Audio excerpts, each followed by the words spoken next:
Gurindam pasal yang kelima. Jika hendak mengenal orang yang berbangsa, lihat kepada budi dan bahasa. Jika hendak mengenal orang yang berbahagia, sangat memeliharakan yang sia-sia. Jika hendak mengenal orang yang mulia, lihat kepada kelakuan dia. Jika hendak mengenal orang yang berilmu, bertanya dan belajar, tiadalah jemu. Jika hendak mengenal orang yang berakal, di dalam dunia mengambil bekal. Jika hendak mengenal orang yang baik perangai, lihat pada ketika bercampur dengan orang ramai.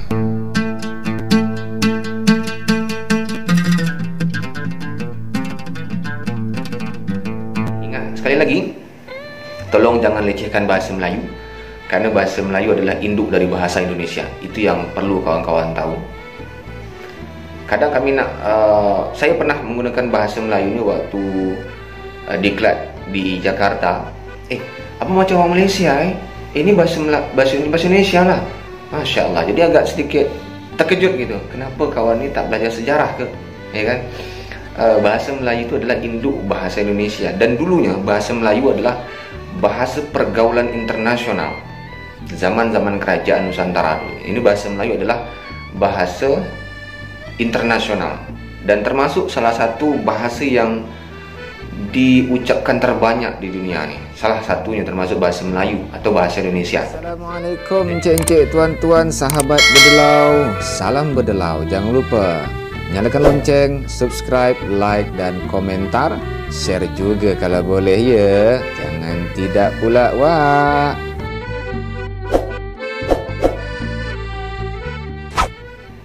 Assalamualaikum warahmatullahi wabarakatuh. Salam takzim sahabat-sahabat berdelau di mana saja berada yang nonton video ni. Saya Syahruddin bin Aznam Syukur dari Tanjung Pinang, Kepulauan Riau. Tempat di mana ya. Tempat berasal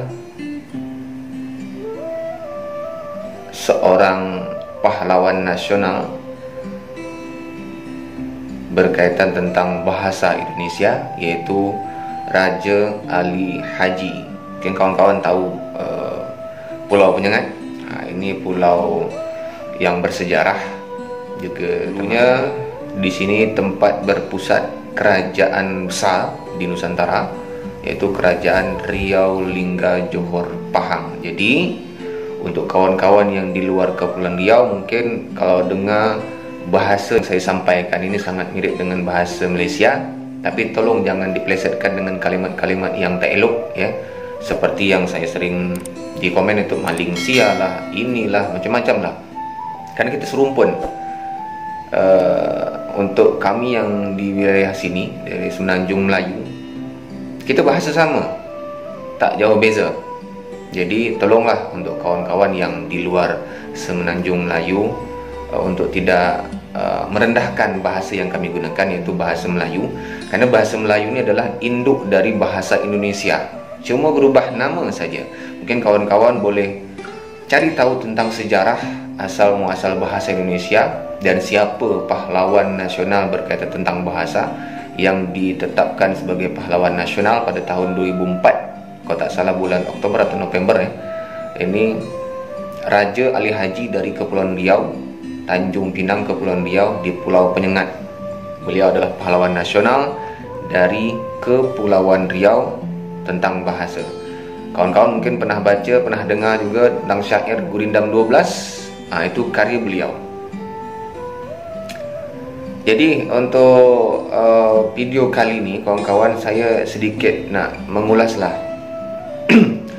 sekedar berpendapat sebagai anak bangsa ya, tentang maraknya kalau untuk sekarang ni kalimat-kalimat atau kata-kata yang apa sebut tu, kalimat-kalimat gaul atau kata-kata gaul yang sebetulnya yang saya tahu itu berasal dari kata-kata yang kasar. Mungkin kawan dah tengok lah kan video yang viral si Lutfi Terlepas dari pro dan kontra, ada juga betulnya, ada juga yang tak menariknya juga. Tergantung cara pandang dan cara pemikiran setiap orang untuk menanggapi sesuatu. Salah satunya tentang video viral tuh si Lutfi itu. Kalau saya tengok tuh lebih banyak dislike-nya daripada like-nya. Tapi terserahlah, itu berkaitan tentang cara pandang setiap orang yang berbeza. Tapi ingat sekali lagi, tolong jangan lecehkan bahasa Melayu, karena bahasa Melayu adalah induk dari bahasa Indonesia. Itu yang perlu kawan-kawan tahu. Kadang kami saya pernah menggunakan bahasa Melayu ni waktu diklat di Jakarta.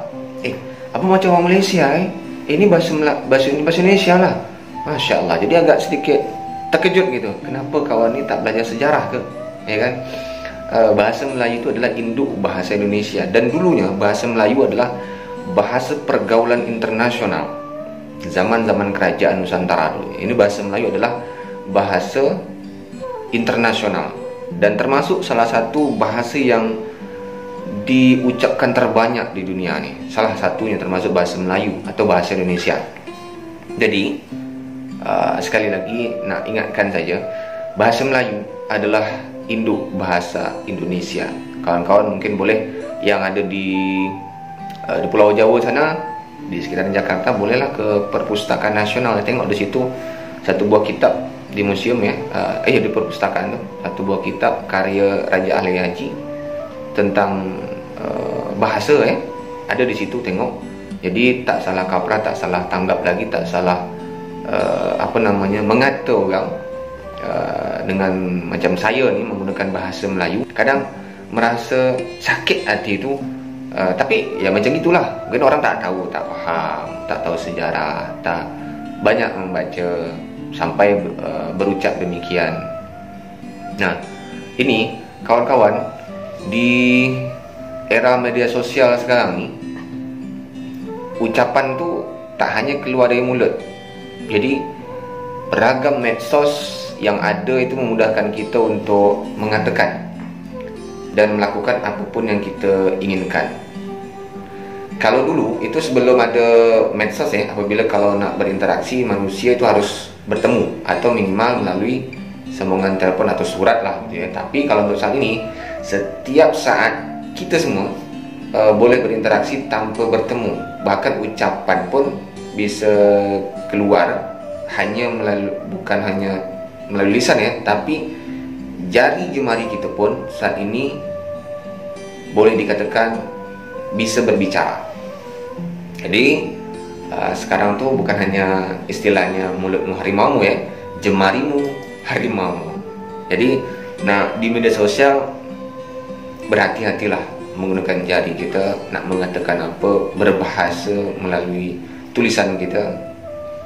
Media sosial menjadi riuh dengan berbagai hal dan perkataan, baik perkataan yang mengandung kebaikan maupun saling sindir hingga fitnah sekalipun. Padahal kita sebagai manusia dianjurkan untuk diam daripada mengatakan sesuatu yang tidak baik.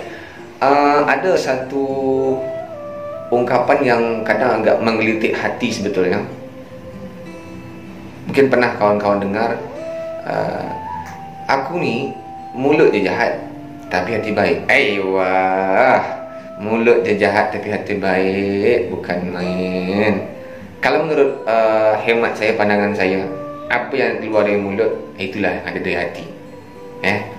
Jadi kalau dalam ajaran Islam tu, hadis Nabi Rasulullah SAW dalam sebuah hadis yang diriwayatkan Bukhari bersabda bahwa keselamatan manusia tergantung pada kemampuannya menjaga lisan. Siapa yang beriman kepada Allah dan hari akhir, hendaklah dia berkata yang baik atau diam. Keselamatan manusia tergantung pada kemampuannya menjaga lisan. Lidah kita ni tak bertulang, mudah terpeleset, mudah saja nak mengucapkan sesuatu yang kadang kita tak sadar bahawa yang kita ucapkan tu salah, yang kita ucapkan tu kotor, yang kita ucapkan itu menyakitkan hati orang lain. Kalau Masalah-masalah yang lain mungkin bisa dimaafkan, tapi kalau udah perkara lidah yang berkata, itu tajamnya sampai ke jantung. Sama seperti saya kadang membaca, kalau saya buat video tuh komentarnya mengatakan ini logat-logatnya macam Malaysia. Wah, sedap betul tangan tu menulis bahasa Melayu ni wah. Melayu Kepulauan Riau. Kerana Melayu tu yang saya tahu adalah bahasa internasional sejak dulu lagi. Dan yang saya tahu, yang saya baca dari sejarah, kisahnya itu di saat Kongres Pemuda yang ke-1 dan ke-2 tak salah tentang bahasa Melayu, yang kita orang Indonesia menjadi yang namanya Sumpah Pemuda. Tahu Sumpah Pemuda? Tak mungkin tak tahu lah, kan? Kau tak tahu cakapnya ngaku orang Indonesia, ya tak? Nah, nih kawan-kawan, keselamatan manusia tergantung pada kemampuan menjaga lisan. Nah, selain hadis itu juga, Allah juga telah memperingatkan manusia mengenai pentingnya menjaga lisan, karena akan selalu ada malaikat yang tak akan luput mencatat setiap ucapan kita. Ini untuk sahabat yang Muslim baik ataupun buruk, itu semua dicatat semua dicatat. Hal ini Allah Ta'ala firmankan dalam surah Qaf ayat 18, yang artinya itu, tiada suatu ucapan pun yang diucapkannya melainkan ada di dekatnya malaikat pengawas yang selalu hadir. Jadi intinya, kalau kita merasa selalu diawasi oleh pencipta, oleh Allah Subhanahu wa Ta'ala, kita akan berfikir untuk mengeluarkan kata-kata dari mulut kita atau menuliskan sesuatu melalui jemari kita.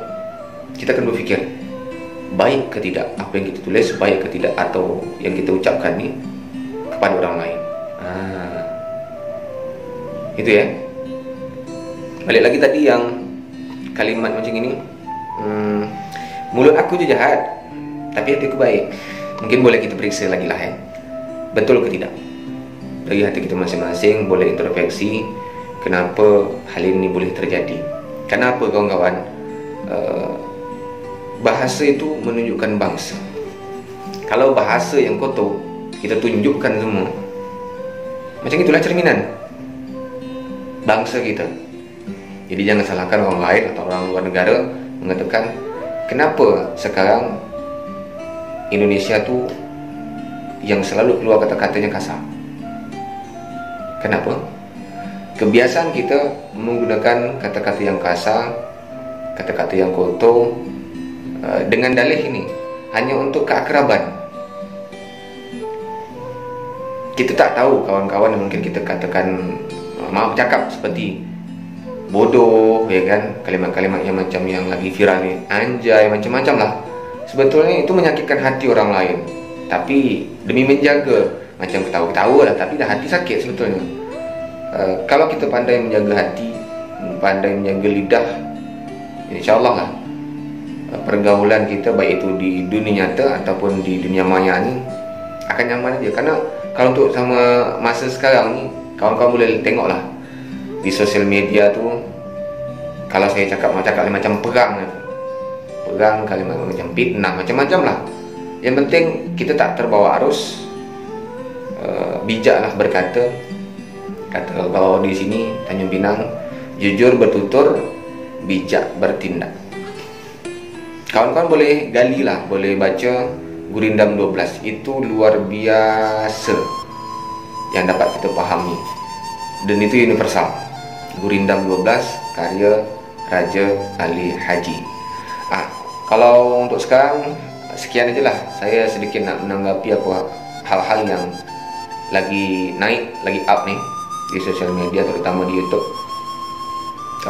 Saya bukan sok pandai, bukan sok bijak, tapi cuma keresahan hati nak mengungkapkan apa yang sebetulnya mengganjal selama ini. Kalau untuk kawan-kawan yang ada di Tanjung Pinang, Kepulauan Riau, mungkin saya yang dengar kalimat-kalimat macam ini kalau bercakap dengan kawan tu. Dan saya paling sering dengar kalau misal saya lagi ngopi, lagi entah makan malam, nyantai duduk dengan kawan-kawan, ada je kadang terdengar telinga tu kalimat-kalimat, bukan gitu bodoh. Terus dengan carut marutnya kata-kata keluar yang dari mulut tu, kebun-kebun binatang. Mungkin boleh kita introspeksilah masing-masing, betul ke tidak apa yang kita ucapkan. Tidak Terima kasih dan nyimak. Bukan nak menggurui, tapi sekedar mengungkapkan isi hati. Santap. Salam takzim. Assalamualaikum warahmatullahi wabarakatuh.